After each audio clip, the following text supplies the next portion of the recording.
Duka mendalam menyelimuti rumah Rahmat di Kelurahan Kaluku Bodoa, Kecamatan Talok, Kota Makassar, Sulawesi Selatan.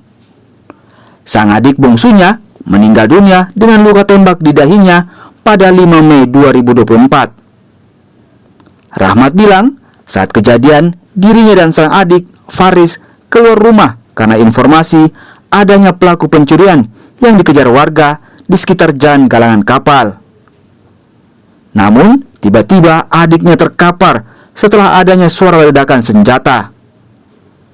Sempat dilarikan ke rumah sakit, namun sayang nyawanya tak terselamatkan. Tepatnya itu jam sudah sholat ya, sekitar jam 4 lewat lah. Di mana itu? Jalan apa? Di jalan galang kapal, Celang. Ya. Itu sampai lorong. Itu sampai bisa ditembak itu karena apa? Saya tidak tahu Pak. Dia cuma berdiri. Tidak lama kemudian bunyi suara letusan, suara tembakan. Pas balik, ternyata adikku yang ditembak. Itu ada atas nama siapa? Faris. Atas kejadian ini, pihak Lantamal 6 Makassar angkat suara.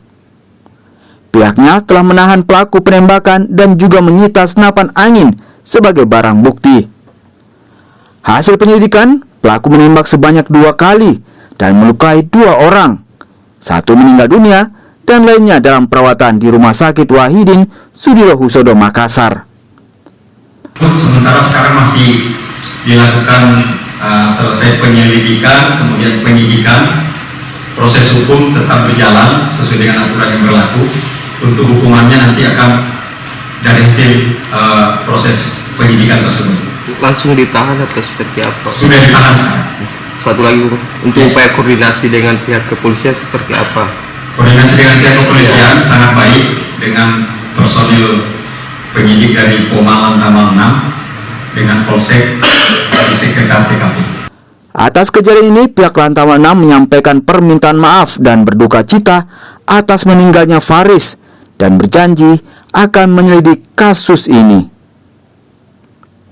Nila Rustam, Kompas TV.